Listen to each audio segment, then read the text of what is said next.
Oke, shalom teman-teman. Hari ini walaupun kita tetap di rumah kita masing-masing, tetapi bukan berarti bahwa kita nggak bergereja, bukan berarti kita tidak menyembah Tuhan, bukan berarti kita tidak belajar tentang firman Tuhan hari ini. Hari ini mungkin DLC nggak ada, diliburkan, tetapi belajar firman Tuhan adalah sesuatu hal yang harus dan menjadi suatu dasar bagi hidup kita untuk kita benar-benar bisa bertumbuh semakin hari semakin serupa dengan Kristus. Oke, hari ini kita akan belajar tentang suatu kebenaran. Bagaimana kita mengerti siapa diri kita yang sebenarnya di hadapan Tuhan. Seperti apa yang Tuhan mau, Tuhan memandang diri kita seperti apa yang Tuhan mau. Itulah yang kita harus pelajari hari ini. Setuju ya? Oke. Nah, hari ini Kak Hendro akan sampaikan materi tentang hancur hati. Oke, sesuai dengan namanya, yang namanya hancur, itu nggak ada seseorang yang suka. Betul ya? Nah, broken and crush itu sesuatu yang gabungan, nggak bisa dipisahkan. Kalau broken ya pasti crush, kalau crush ya pasti broken, gitu ya. Nah, sebelumnya Kak Lisa bisa diklik lagi Kak. Nah, kita mau jajak pendapat nih. Bagaimana dengan opini teman-teman juga? Kita main true or false, benar atau salah. Oke ya, kita mulai dari pernyataan yang pertama. Banyak orang di luar sana mengatakan bahwa sekali gagal pasti gagal. Kira-kira kalau menurut teman-teman bagaimana? Atau yang kedua, kalau keluarga saya hancur, hidup saya pasti hancur. Yang ketiga, dijawab ya teman-teman ya, sambil Kak Hendro tetap lanjutkan poin-poinnya, kalian jawab di dalam hati kalian masing-masing. Yang ketiga, saya gagal karena orang tua saya miskin dan pasti saya nggak akan berhasil. Yang keempat, saya tidak akan berhasil karena saya bodoh, nilai saya jelek. Atau yang kelima, saya sudah mencoba untuk ribuan kali dan saya tetap gagal. Jadi saya tidak perlu mencoba lagi karena pasti gagal. Yang terakhir teman-teman, saya adalah korban dan saya pasti nggak akan punya masa depan. Sebagian banyak orang di luar sana akan mengiyakan setiap poin yang tadi Kak Hendro sudah sampaikan. Tapi bagaimana dengan teman-teman hari ini?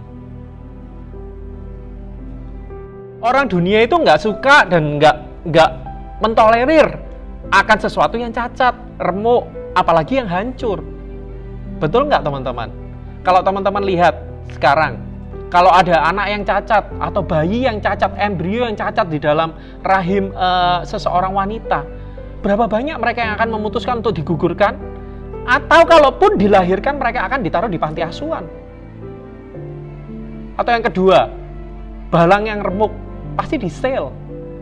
Saya ini penjual mainan gitu ya, jadi kalau kardusnya penyok, itu pasti, apalagi kalau itu barang koleksi, harganya sudah jauh berkurang. Harganya kira-kira tinggal 50% teman-teman. Kalau ada jahitan yang salah pada baju kita, nggak akan muncul di store-store yang sudah ada di mall-mall, nggak mungkin. Akan ditaruh di factory outlet. Betul kan ya? Apalagi yang yang relevan mungkin dengan kita. Kalau kita mau bekerja, teman-teman butuh surat kelakuan baik, butuh SKCK, butuh pengakuan dari orang lain bahwa teman-teman tidak pernah terlibat di dalam hal-hal yang berbau kriminalitas. Nah, seperti itu teman-teman. Hari ini Kak Hendro mau kasih ilustrasi tentang yang namanya potato chips. Semua orang tahu ya apa itu Citeto, betul ya? Nah, Hendro akan buka nih.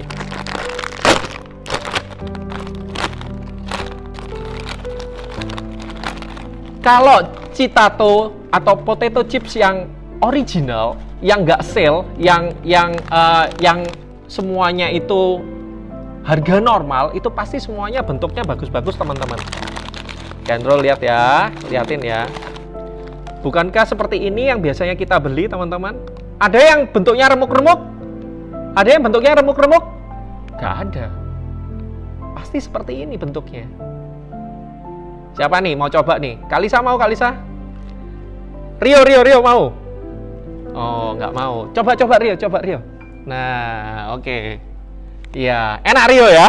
Oke, hari ini Kak Hendro ditemani Rio sama Kak Lisa ya. Oke. Nah, bayangin teman-teman, kalau ini Kak Hendro sudah kremes-kremes, sudah patah-patahin kayak gini. Rio kira-kira mau nggak remahan-remahan ini, Rio? Rio coba mau remahan-remahan ini?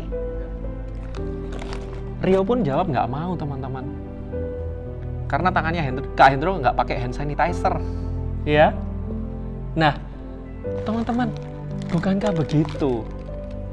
Bagaimana dunia sangat memandang setiap bentuk, setiap hal yang dianggap tidak standar, tidak seperti yang standar yang pada umumnya yang dunia sudah buatin untuk setiap kita. Demikian juga dengan hidup kita. Seringkali orang di luar sana menilai setiap kita menurut standar mereka, menurut standar yang sudah dunia ini tentukan, teman-teman. Tetapi yuk kita hari ini belajar sesuatu. Apa sih yang Tuhan katakan tentang orang-orang yang hancur hati, orang-orang yang remuk hati, orang-orang yang benar-benar mau untuk berubah di dalam Tuhan, untuk menjadi setiap hari untuk menjadi serupa dan segambar dengan Tuhan. Coba diklik lagi Kak Lisa. Di Mazmur 51 ayat 18 sampai 19 dikatakan, sebab engkau tidak berkenan kepada korban sembelihan, sekiranya ku persembahkan korban bakaran, engkau tidak menyukainya.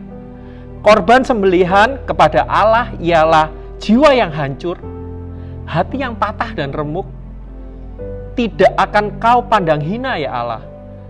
Jadi Tuhan itu sangat menghargai kita, teman-teman.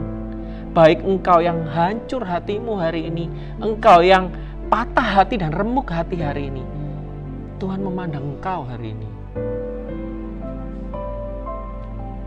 Lanjut Kak Lisa. Di Mazmur 34 ayat 19 juga dikatakan bahwa Tuhan itu dekat kepada orang-orang yang patah hati. Dekat, teman-teman, dekat. Dekat itu berarti jauh nggak? Enggak. Dekat itu dekat. Ia dekat kepada orang-orang yang patah hati dan ia menyelamatkan. Perhatikan kata menyelamatkan. Menyelamatkan siapa? Orang-orang yang remuk jiwanya. Nah, bukankah itu adalah engkau dan saya hari ini? Orang-orang yang patah hati, orang-orang yang remuk hatinya. Yesaya 57 ayat 15 dikatakan bahwa sebab beginilah firman Allah, firman yang maha tinggi dan yang maha mulia yang bersemayam untuk selamanya, yang maha kudus namanya, dan aku bersemayam di tempat yang tinggi dan di tempat yang kudus, tetapi juga bersama-sama orang yang remuk dan rendah hati, untuk menghidupkan semangat orang-orang yang rendah hati dan untuk menghidupkan hati yang remuk. Nah, jelas di sini bahwa Tuhan itu bersemayam, teman-teman. Bersemayam di mana? Di orang-orang yang rendah hati. Menghidupkan semangat orang yang rendah hati dan untuk menghidupkan hati orang-orang yang remuk. Demikian itu yang Tuhan katakan tentang hidup kita.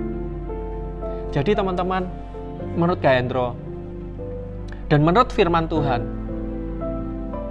haruskah kita mengasihani diri kita bahwa kita sebagai korban hari ini? Haruskah kita tetap hidup di dalam bayang-bayang masa lalu, hidup di dalam tekanan hidup yang membuat kita tidak merasakan damai sejahtera Allah di dalam hidup kita? Ayo, coba kita pikirkan hari ini. Ubah pemikiran kita, paradigma kita, yang selama ini bertahun-tahun, bahkan puluhan tahun, bahkan 17 tahun, mungkin 13 tahun, yang membelenggu hati dan pikiranmu. Bahwa engkau mengatakan bahwa engkau tidak bisa bebas dari dosamu, engkau tidak bisa lepas dari masa lalumu. Stop katakan itu. Karena Tuhan mau buat perubahan di dalam hidupmu. Oke, Kak Hendro akan ceritakan ada beberapa produk yang gagal, tetapi akan jadi best seller berikutnya. Kak Hendro mau kasih contoh. Kak Hendro tahu apa namanya ini? Nah, ini bukan hanya huruf H, teman-teman ya. Ini adalah Post-it. tahu ya Post-it. Nah, Post-it awalnya dulu adalah produk yang gagal. Karena apa bisa gagal? Karena waktu dulu pencipta Post-it ini dia salah. Dia meramu lem, tetapi lemnya itu waktu itu tidak lengket, teman-teman. Tidak lengket. Nah, tidak lengket sehingga tidak bisa berfungsi sebagaimana adanya, sebagaimana normalnya. Tetapi hari ini Post-it dibutuhkan begitu banyak kantor-kantor di luaran sana, teman-teman. Karena apa? Post-it ini hanya menempel sesaat dan dia bisa dilepas dan fungsinya sebagai reminder kita. Sebagai orang-orang yang di kantor yang misalnya lupaan seperti Kak Hendro gitu ya. Nah, Kak Hendro selalu catat Post-it ini. Kak Hendro selalu pakai Post-it ini supaya mengingatkan Kak Hendro untuk melakukan segala sesuatu yang sesuai dengan to-do list-nya. Nah, cerita yang kedua. Pernah tahu tentang Choco Chips? Nih Kak Hendro nggak bawa nih ya. Bisa bayangkan Roma, produknya Roma atau apapun ya yang Choco Chips, tahu ya. Jadi biskuit tapi ada coklat-coklat yang ada di dalamnya. Nah, itu pun sama, teman-teman. Itu pun adalah produk gagal awalnya. Karena apa? Karena waktu itu dia mengira bahwa potongan-potongan coklat yang dimasukkan ke dalam oven itu dia akan meleleh. Tapi ternyata tidak meleleh. Dan jadilah Choco Chips. Dan itu sangat enak sekali. Benar ya? Enak banget. Dan sekarang muncul varian-varian yang lain dari berbagai merek menciptakan yang namanya Choco Chips. Yang ketiga Kak Hendro mau kasih tahu tentang brownies. Nah, brownies ini juga kejadiannya sama, teman-teman ya. Kalau seorang pembuat kue itu mau bahwa kuenya itu bisa mengembang dengan bagus, bisa kelihatan, bisa fluffy, tahu fluffy ya? Fluffy itu empuk gitu ya.